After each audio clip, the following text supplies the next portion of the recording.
Hello friend, मैं आनंद राज।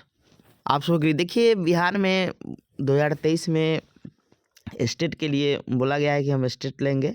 समझे, उसका मतलब विवत आपका परीक्षा कैलेंडर से लेकर आपका एडमिट कार्ड कब उसका एग्ज़ाम होगा सब जारी कर दिएगा। तो समझे, अब हम लोग देखेंगे कि स्टेट किस किस क्लास के लिए एग्ज़ाम होता है। जैसे आपका सीटेट जानते हैं, पेपर 1 आपका 1 to 5, पेपर 2 6 to 8 के लिए होता है। वैसे ही इसमें भी 2 पेपर होता है। कौन कौन लोग कौन पेपर भर सकते हैं, समझे, वो सब चीज़ बताएंगे। और सब्जेक्ट कॉम्बिनेशन कौन कौन सब्जेक्ट वाले कौन कौन सब्जेक्ट डाल सकते हैं, आइए हम लोग देखते हैं। समझ गए? तो देखिए, पहले आप समझ जाइएगा कि स्टेट जो होता है ये आपका 2 पेपर होता है इसमें, समझे, पेपर 1 और पेपर 2।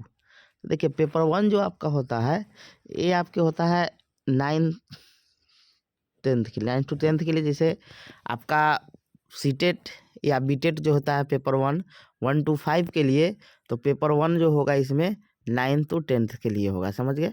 देखिए, इसका जो न्यूनतम योग्यता है बीएड प्लस आपका क्या होना चाहिए, ग्रेजुएशन जो लोग किए होंगे बीएड आराम से, मतलब किए जो लोग बीएड किए होंगे तो ग्रेजुएशन से ही बीएड किए होंगे। समझ गए? तो जो लोग पीजी नहीं किए यानी पोस्ट ग्रेजुएट नहीं है, वो लोग सिर्फ पेपर 1 ही डाल सकते हैं। समझ गए?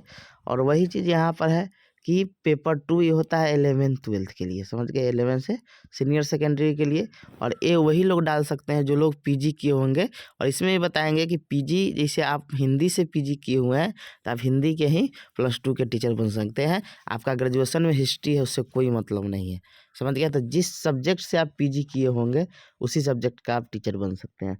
समझ गए? 9th to 10th में सब्जेक्ट कुछ देखा जाता है कि आपका वो सब्जेक्ट होना चाहिए। समझ गए? तो आइए हम स्टार्ट करते हैं। चलिए, लिखा हुआ है, पहले सब्जेक्ट कॉम्बिनेशन देख लेते हैं, कौन कौन सब्जेक्ट का कॉम्बिनेशन होना चाहिए आपके ग्रेजुएशन में। तो देखिए, हिंदी के टीचर बनने के लिए देखिए एक और चीज़ बताते हैं। अब ये पहले का है आपकी, तो अभी नया आपका अथी नहीं दिया, लेकिन पहले के आधार पर ही होगा ऐसे ही जो सब्जेक्ट का होता है। फिर सिलेबस का भी हम एक दिन वीडियो बना देंगे, कितना नंबर क्वेश्चन पूछता है, किस सब्जेक्ट से कितना आता है, ये सब चीज़ बता देंगे। समझ के? तो चलिए पहले देख लेते हैं, हिंदी का आपको टीचर बनना है तो देखिए, आपको हिंदी स्नातक स्तर पर पठित होना चाहिए। समझे? स्नातक स्तर पर आपको क्या हिंदी, अब आप अथी के रूप में हिंदी आपको नहीं पढ़ना होगा। समझे? जैसे कंपोजिशन के रूप में सब लोग पढ़ लेते हैं, समझे, तो वैसे नहीं, आपका ग्रेजुएशन में मतलब ऑनर्स में होना चाहिए। समझ गए? या आपका सब्सिडी में भी है तो आप बन सकते हैं। समझ गए? या ग्रेजुएशन में ऑनर्स में होना चाहिए, या आपका सब्सिडी में होना चाहिए। जो 100 नंबर का जो लोग लेते हैं, समझे, हिंदी, तो उससे आप हिंदी का टीचर नहीं बन सकते, लेकिन आपका सब्सिडी में पढ़े होंगे या आप ऑनर्स में पढ़े होंगे तो आप हिंदी के टीचर बन सकते हैं। समझे? तो स्नातक प्लस बीएड होना चाहिए। समझ गए? उर्दू में वही चीज़ है कि उर्दू भी होना चाहिए, या तो सब्सिडी के रूप में या ऑनर्स के रूप में, प्लस बीएड होना चाहिए। समझ गए? पेपर 1 का योग्यता हम बता रहे हैं। समझ गए? अभी 9 10th का बता रहे हैं। फिर उसके बाद आपका संस्कृत का वही है, ये संस्कृत या सब्सिडी के रूप में या अथी के रूप में आपको ऑनर्स के रूप में पढ़ना होगा। समझ गए? अंग्रेजी का भी वही चीज़ है। समझे? लैंग्वेज का यही। अब आते हैं हम लोग, गणित का टीचर आपको बनना है। तो गणित का टीचर बनना है तो आपको स्नातक स्तर पर गणित या भौतिकी या रसायन शास्त्र विषय में पठित बीएड, यानी आप फिजिक्स से ऑनर्स किए हुए हैं या केमिस्ट्री से ऑनर्स किए हुए हैं, या आप जूलॉजी या जूलॉजी बोल रहे हैं, या आप मैथ से किए हुए हैं या फिजिक्स से किए हुए हैं, केमिस्ट्री से किए हुए हैं, या बहुत लोग इंजीनियरिंग बैकग्राउंड से बीटेक वगैरह किए रहते हैं, वो भी बनते हैं, लेकिन मैथ उनका मतलब होना चाहिए विषय के रूप में। समझे? मैथ तो होगा ही, तो वो लोग भी क्या गणित के टीचर बन सकते हैं। समझे? विज्ञान के स्नातक स्तर पर आपका जूलॉजी या बॉटनी होना चाहिए या रसायन शास्त्र, क्योंकि देखिए जो लोग केमिस्ट्री ऑनर्स करते हैं उनको बायोलॉजी, तो जूलॉजी का मतलब मिल जाता है आपको सब्सिडी के रूप में।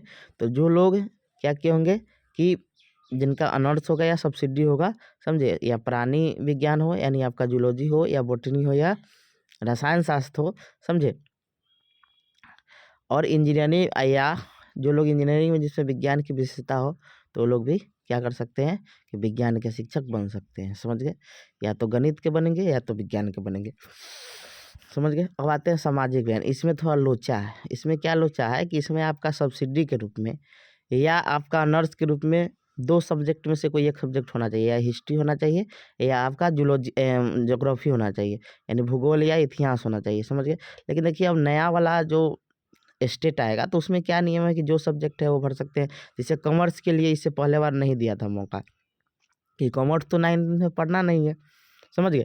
तो ये सब चीज़ है। तो आप और ये तो पेपर 1 को हो गया। अब पेपर 2 में क्या होता है, इसका सिर्फ उसमें पीजी जोड़ देता है, यानी उस सब्जेक्ट से आपका क्या होना चाहिए, पीजी है। जैसे हिस्ट्री का टीचर बना था, आपको हिस्ट्री में पीजी होना चाहिए और जितना 55% जितना भी मार्क्स है उतना, यानी और बीएड होना चाहिए, समझ गए। उसमें एक वाले सब सब्जेक्ट का वही है कि पीजी होना चाहिए उस सब्जेक्ट से, तभी आप टीचर बन सकते हैं, समझ गए। अब देखिए यहाँ लिखा है सामाजिक विज्ञान में कि स्नातक स्तर पर सहायक विषय, यानी इसको सब्सिडी बोलते हैं, या प्रतिष्ठा विषय यानी ऑनर्स के अंतर्गत इतिहास, भूगोल, अर्थशास्त्र एवं राजनीतिक शास्त्र में से किसी 2 विषय में उत्तीर्ण हो, जिसमें अनिवार्यता एक विषय इतिहास या भूगोल अवश्य हो एवं बीएड, यानी इतिहास या भूगोल में से क्या हो कि एक विषय जरूर हो, समझ गए, तभी आप बन सकते हैं, समझ गए। तो ये देखिए, तो ये चीज़ है। अब अगला जो स्टेट आएगा तो उसमें क्या मतलब जोड़ेगा, क्या करेगा, समझे, तो आगे का चीज़ है। लेकिन एक चीज़ और आप याद रखिएगा कि कॉमर्स वाले के लिए बोला था हम अलग से स्टेट आयोजित करवाएंगे, तो कॉमर्स के लिए तो पिछले साल मतलब नहीं हो पाया था, समझा। पेपर 2 का सेम वही है कि पीजी आप कर लीजिएगा तो आप सब्जेक्ट का मतलब टीचर आप बन सकते हैं, पीजी किए होंगे तो, समझ गए। तो ये आपका क्या हो गया कि ये सब्जेक्ट कॉम्बिनेशन हो गया, समझे। स्टेट, अब देखिए स्टेट जो होता है आपका और ऑनलाइन ही होगा। इसमें सब्जेक्ट से अब क्वेश्चन आता है, फिर जनरल नॉलेज का जो कुछ क्वेश्चन रहता है, यानी आपके टीचिंग एप्टीट्यूड से बोल सकते हैं, तो ये सब क्वेश्चन आता है। तो वो सब आपका कल सिलेबस में इसको डिस्कस कर देंगे क्या क्या होता है, लेकिन ये समझ गए होंगे आप लोग, समझे। Thank you.